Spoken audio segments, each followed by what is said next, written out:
Bonjour à toutes et à tous. Donc j'ai l'honneur de présider cette séance du conseil municipal pour l'élection du maire. Je demanderai à mettre les téléphones en mode avion ou en sourdine. Petit aparté avant de commencer, j'aimerais saluer la présence de monsieur Bernard Binatier, ici même, pour tout ton dévouement au sein de cette municipalité de Malaises que tu connais par cœur. Merci Bernard.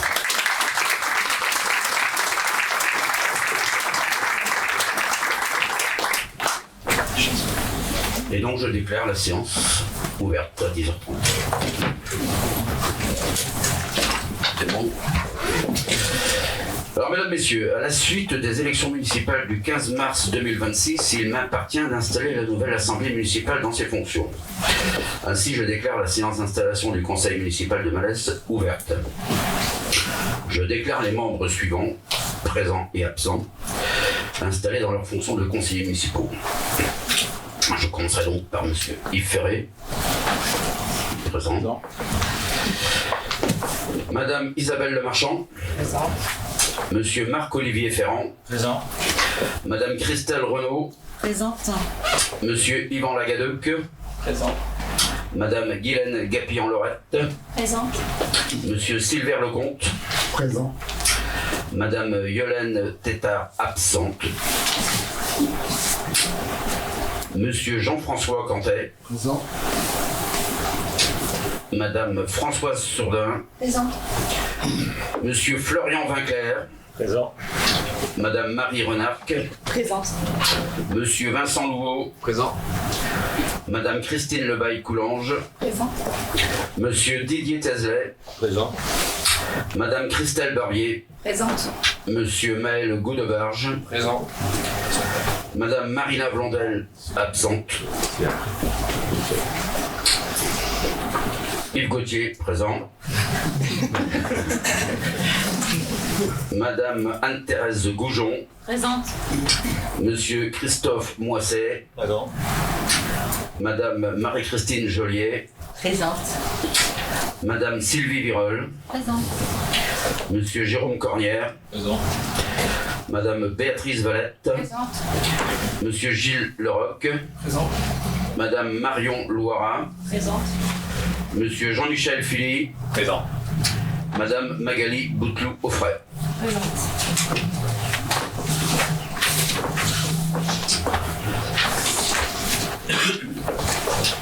Alors, en sa qualité de maire sortant et conformément aux prescriptions du Code général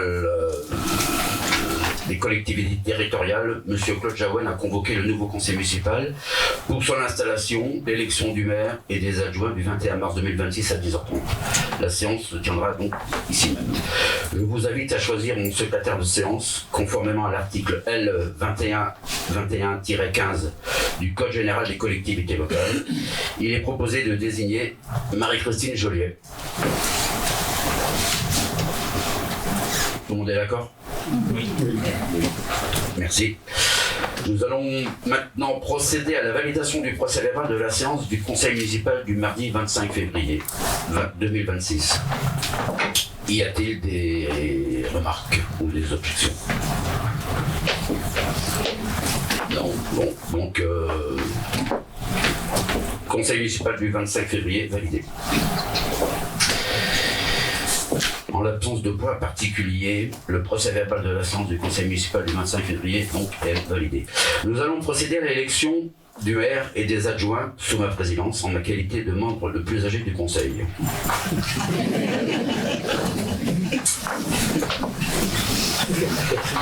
Mesdames, Messieurs, alors élection du maire, Mesdames, Messieurs, en tant que doyen de l'Assemblée nouvellement élu, il m'appartient de, conformément à l'article L 2122-8 du Code général des collectivités territoriales, de présider à l'élection du maire. Je vais procéder à l'appel des membres du conseil municipal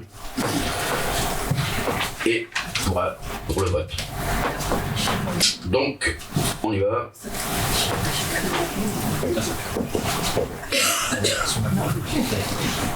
Oui, oui. Non. Donc, à l'appel des personnes, les gens de déplacement pour aller répondre. On va aller voter. Bon, oui.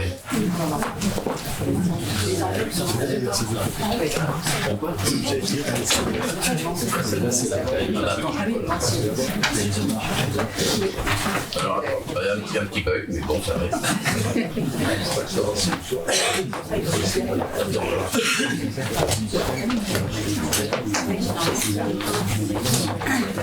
Ouais, bah c'est ça, ouais. Donc je commencerai. Donc voilà, ça y est, on est retrouvés. Alors, je vais procéder à l'appel des membres du conseil municipal. Alors, monsieur Yves Ferré. Présent. Mais non, mais pour... Non. Ah non, oui. Ah oui. Là, tu fais l'appel de l'assemblée. Ouais. Madame Isabelle Le Marchand. Présent. Monsieur Marc-Olivier Ferrand. Présent. Madame Christelle Renaud. Présente. Monsieur Yvan Lagadec. Présent. Madame Guylaine Gapillon-Lorette. Présente. Monsieur Sylvain Lecomte. Présent. Madame Yolène Tétard. Absent. Excusez le pouvoir. Le pouvoir. À donner pouvoir. À donner pouvoir, ouais. À qui À Madame Christelle Renaud. Par Violette Barre. Oui, à Yolène. Monsieur Jean. Non. Oui, à Isabelle. Oh là là, ouais. C'est l'émotion. Non, c'est bon de savoir. J'ai été rendu à monsieur Jean-François Cantet. Présent. Madame Françoise Sourdin. Présente.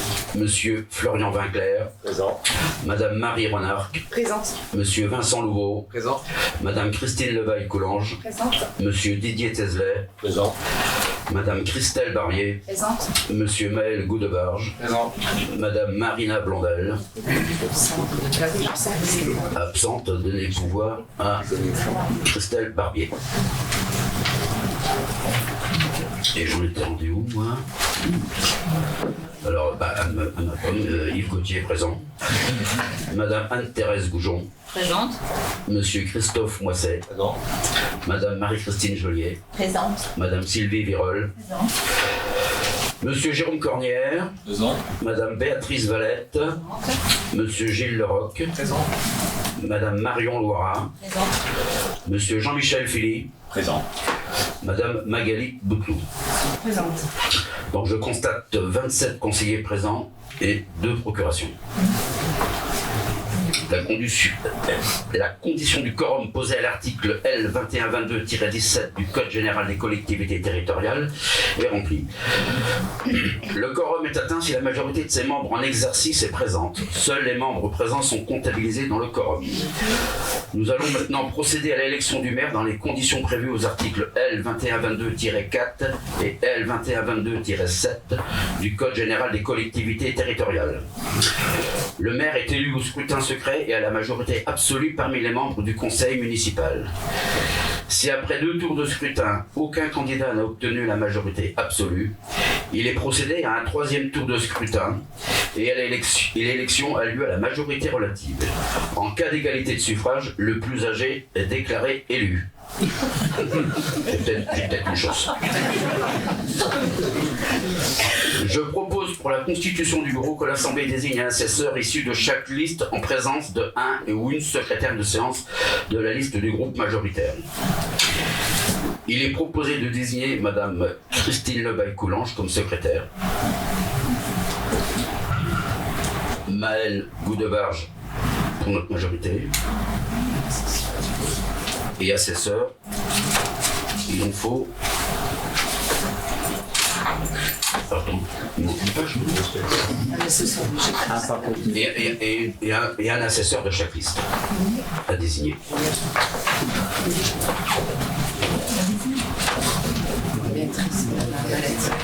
Alors Madame Valette et Monsieur Philippe. D'accord, ok. Nous allons passer au scrutin. Des enveloppes et des bulletins de vote sont mis à votre disposition dans la pièce à côté de la salle Iris, de la salle des Iris. Je vais appeler successivement les conseillers municipaux pour qu'ils viennent déposer leurs enveloppes dans l'urne au centre de la salle. Alors, on y va. Alors, Monsieur Yves Ferré.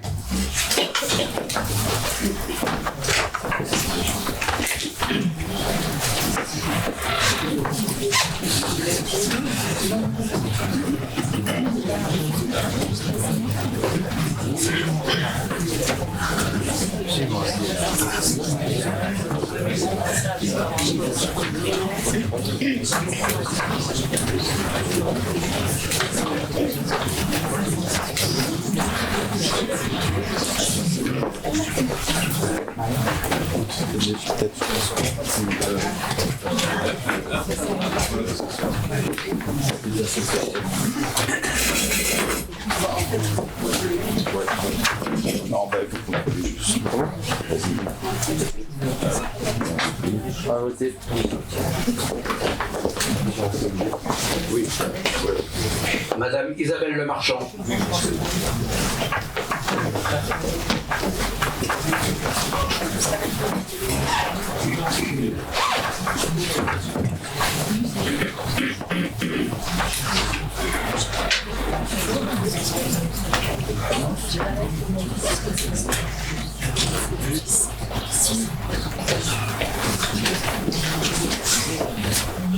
À voter. Monsieur Marc-Olivier Ferrand.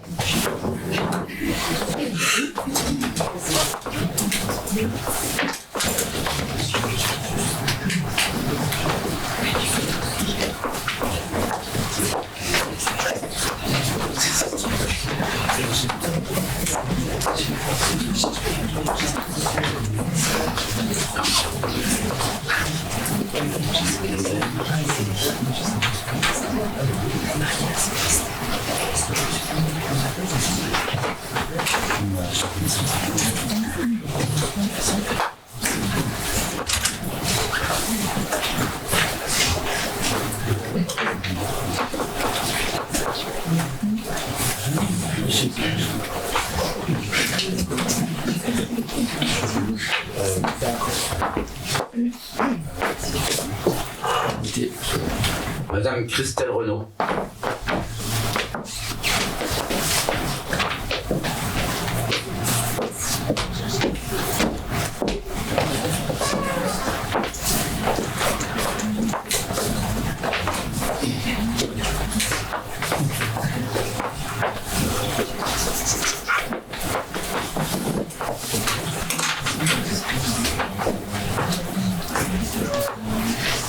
Monsieur Yvan Lagadeuc. À voter.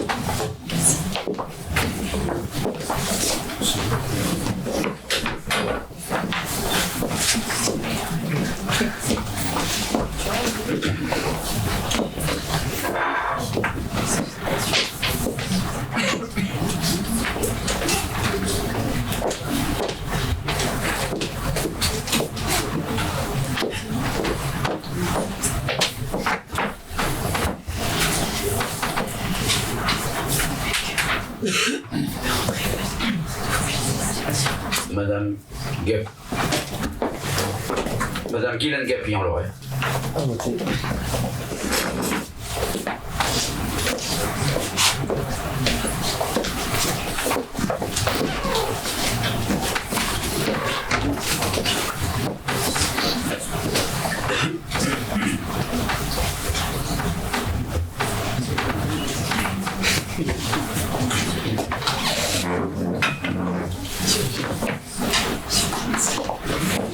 Monsieur Sylvain Lecomte.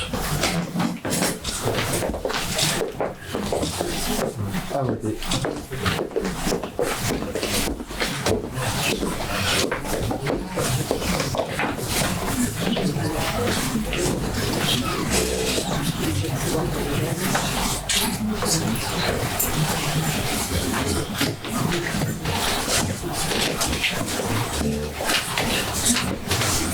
Alors, Madame Yolène Tétard, absente. Procuration à Madame Isabelle Lemarchand. À voter.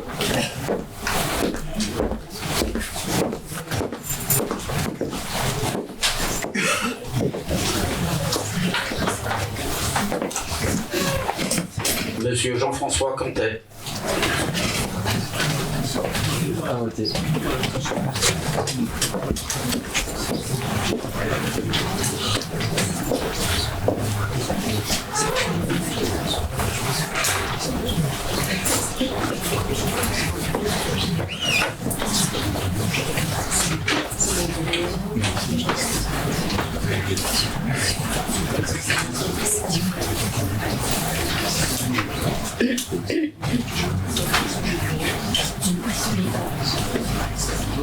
Madame Françoise Sourdin.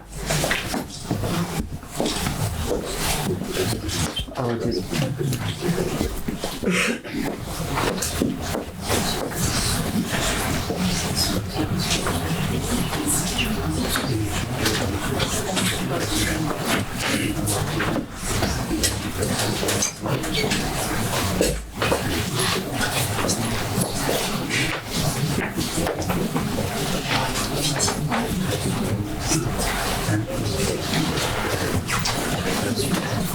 Monsieur Florian Winkler.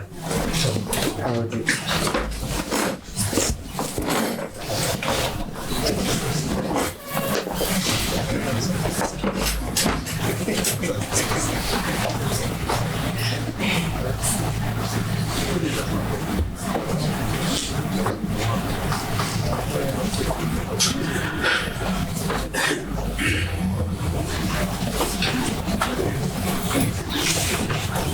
Madame Marie Renarc.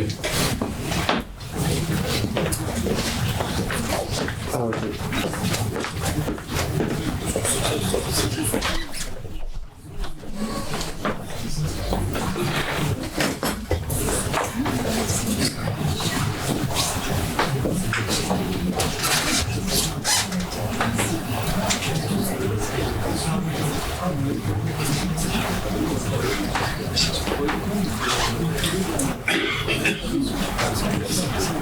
Monsieur Vincent Louveau. À voter.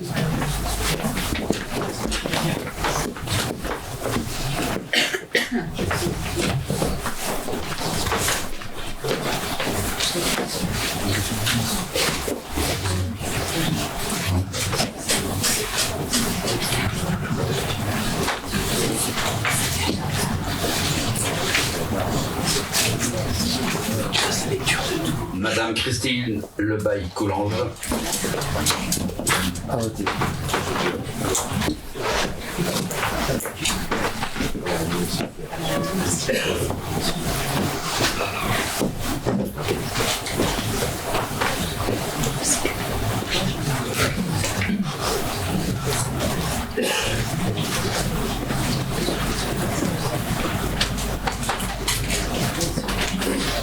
Monsieur Didier Tezelet.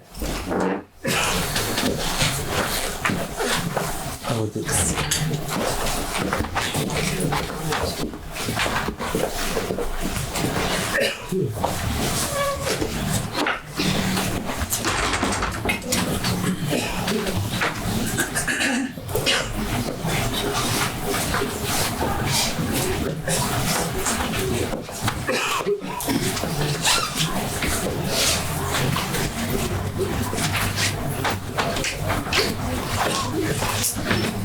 Madame Christelle Barbier.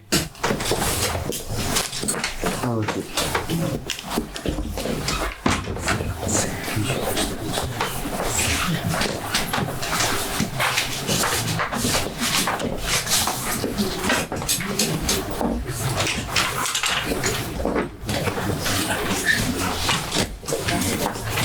À voter. Ouais.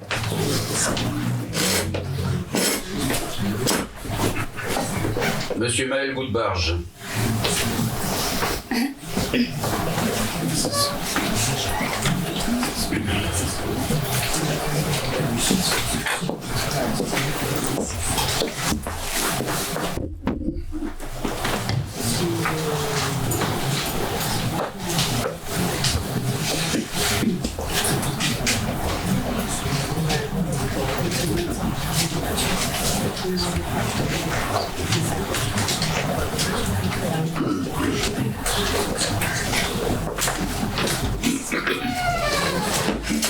Madame Marina Blondel, procuration à Madame Christelle Barbier.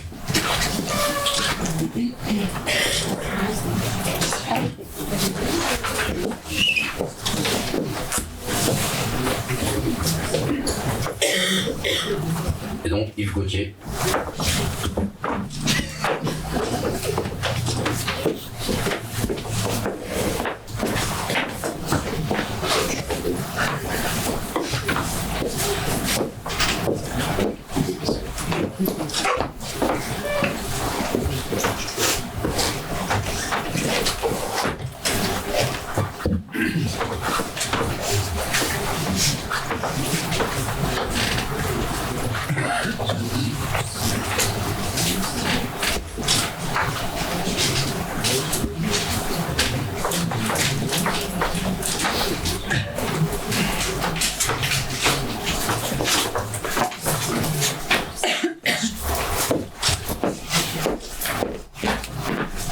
À voter.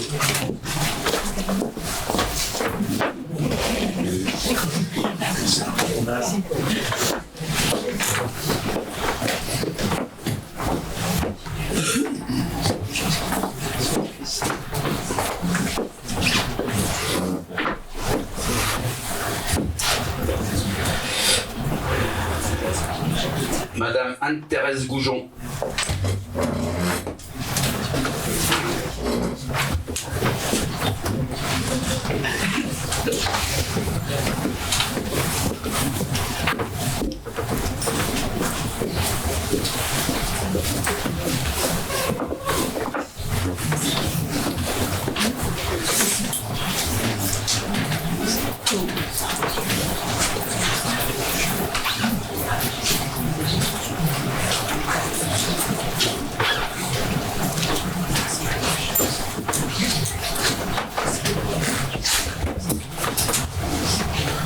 Monsieur Christophe Moisset.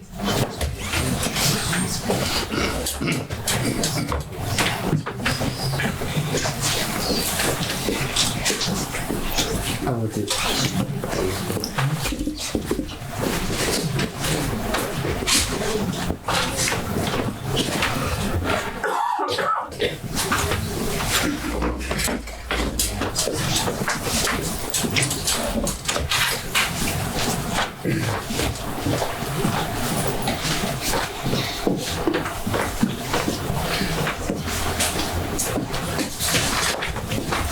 Madame Marie-Christine Joliet.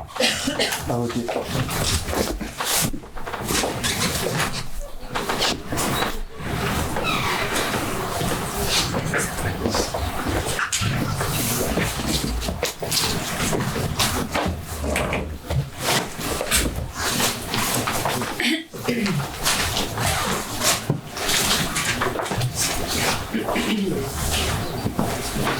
Madame Sylvie Virol. À voter.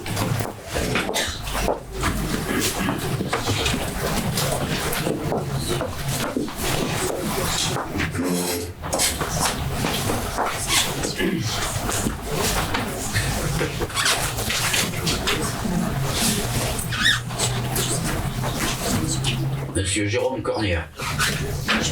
À voter.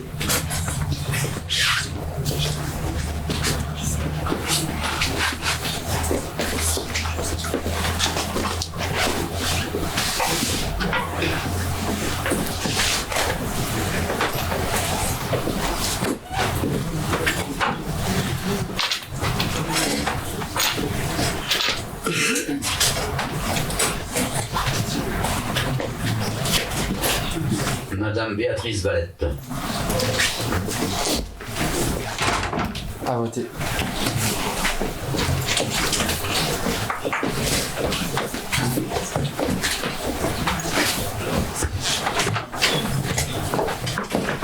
Monsieur Gilles Leroc.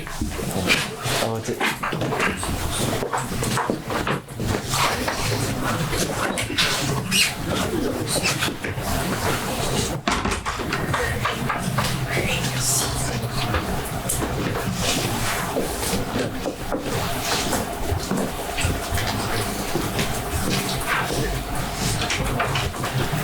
Madame Marion Loira.